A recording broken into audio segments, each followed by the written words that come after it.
Le club de la presse d'Europe 1. 19h-20h, Nicolas Poincaré. En direct jusqu'à 20h, le club de la presse d'Europe 1. Tous les soirs, un invité face à 3 grandes signatures d'Europe 1 pendant près d'une heure pour débattre, comprendre et aller plus loin. Et ce soir, nous recevons l'élu d'un parti au bord de l'explosion. Bonsoir Yannick Jadot. Bonsoir. Député européen d'Europe Écologie Les Verts. Vous allez répondre à toutes les questions que vous vous posez ce soir. Catherine Ney, Olivier Duhamel et un nouveau. On a le plaisir d'accueillir ce soir Nicolas Bétou, directeur de l'Opinion. Bonsoir. Bonsoir. Bonsoir Catherine, bonsoir. Bonsoir, bonsoir Monsieur Jadot. Olivier. Bonsoir. Bonsoir à tous. Un coup de tonnerre, donc un de plus dans votre parti des écolos, Yannick Jadot. C'est donc la démission avec fracas ce matin du président du groupe écolo à l'Assemblée, François de Rugy. Il part en disant « Je n'en peux plus, ce parti est devenu une secte gauchiste en substance ».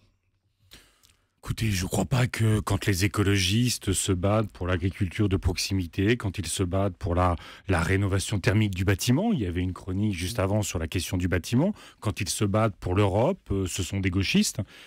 Moi, je regrette le départ de François de Rugy. C'est jamais bon quand un parti politique perd un membre, notamment un membre qui a des responsabilités importantes. En même temps, je ne suis pas d'accord avec ce qu'il reproche aux écologistes et je ne suis pas d'accord avec la ligne qu'il propose. Oui, mais Ça vous a surpris Catherine. Non, pas vraiment, parce que ça fait franchement. des mois que François de Rugy et Jean-Vincent Placé notamment agitent cette perspective de partir. Ça fait des mois qu'ils critiquent la ligne qui a été choisie par Europe Écologie Les Verts. Donc c'est pas vraiment une surprise. Quelle ligne? Vous voyez bien que au fond dans son interview, ce qu'il dit, c'est que quelle ligne choisie par Europe Écologie Les Verts? par exemple, il critique la ligne. Oui, tout Quelle à fait. ligne? La ligne, par exemple, d'aller avec des listes écologistes au premier tour des régionales, avec des têtes de liste écologistes. Vous voyez bien que dans l'interview, au fond, François de Rugy nous dit qu'on aurait dû aller avec les socialistes dès le premier tour.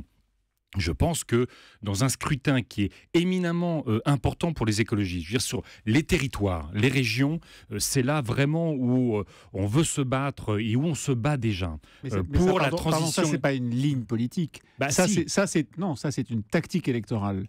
Mais c'est pas une ligne politique. La Non. ligne politique, François de Rugy dit, ELV Les Verts est devenu une secte avec une dérive sectaire et gauchiste. Justement, quand Question Nicolas Bétou et réponse. Quand on est sur des listes écologistes avec un programme écolo, avec des têtes de liste écolo, c'est aussi une ligne politique. Quand vous dites au fond les territoires, Ce que vous dites, c'est même pas attendez, vrai. j'essaie d'aller jusqu'au bout. C'est même pas vrai, comme dit ma fille. Non, il y a mais- des cas où vous alliez avec le Front de gauche, il y a des cas où vous y allez tout seul, il y a des cas où vous dites que peut-être vous désisterez au second tour pour la liste socialiste, il y a des cas où vous dites en aucun cas, et maintenant vous dites qu'il y a une ligne. C'est une blague, il n'y a aucune ligne de zéro.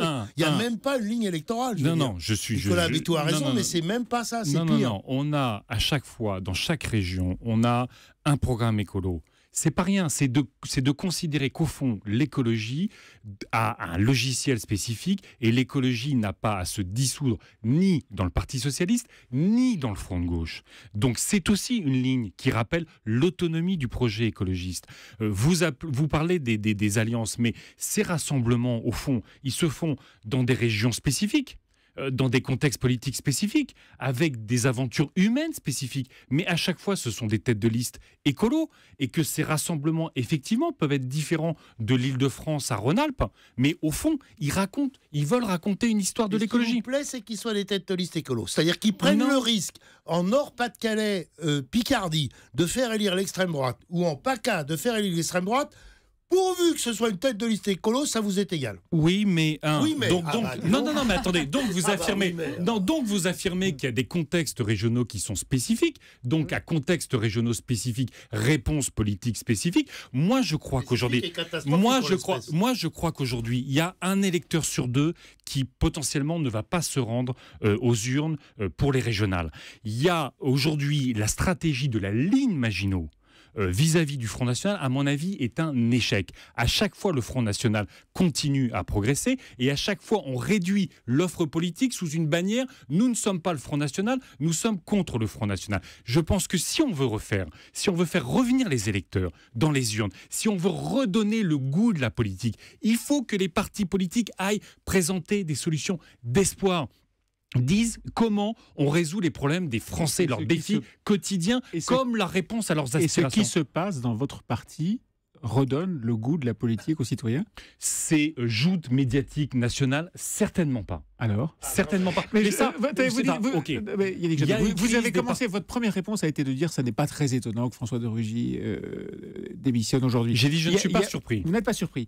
Il y a une semaine, vous répondiez à la même question et vous disiez EELV, les Verts, retrouvent une unité à travers la campagne électorale des régionales. Quelle erreur! Non, c'est vrai dans la réalité du mouvement. Enfin, excusez-moi. Écoutez, c'est une unité qui explose aujourd'hui en direct. Permettez-moi de dissocier le jeu médiatique de quelques cadres de ce parti qui ont certes accès aux médias, des centaines de candidats aujourd'hui qui font campagne pour les régionales et qui disent au fond, le logiciel écologiste, créer les PME sur les énergies renouvelables, redonne de l'espace pour les artisans, les architectes, les ouvriers du bâtiment, redonne un espoir sur l'agriculture qui n'est pas ce modèle agro-productiviste totalement dingue qu'on est en train de soutenir sous perfusion publique, redonne du sens au transport collectif, redonne du sens au territoire. Et vous le savez, c'était votre anaphore, mais quand le président du groupe parlementaire, le premier dans l'histoire, des écologistes démissionnent à l'Assemblée, vous dites aucune importance, c'est du jeu médiatique.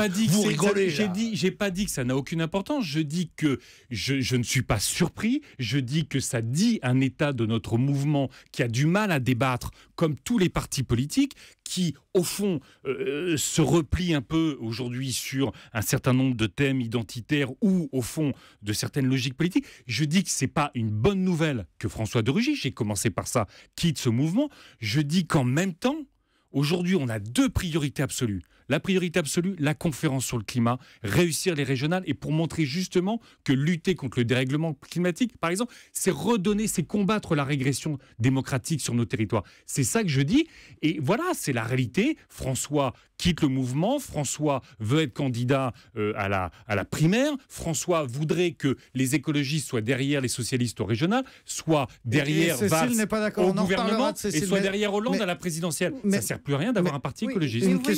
Vous voulez avoir des listes écologistes, les régionales ont lieu en décembre, mais en décembre a lieu la COP21, c'est-à-dire la conférence sur le climat, pendant laquelle, et ça c'est les ministres socialistes qui le disent, chaque jour ils vont parler écologie. Alors pour les gens qui vont voter, quelle est la valeur ajoutée, puisque maintenant les socialistes parlent même plus d'écologie que vous?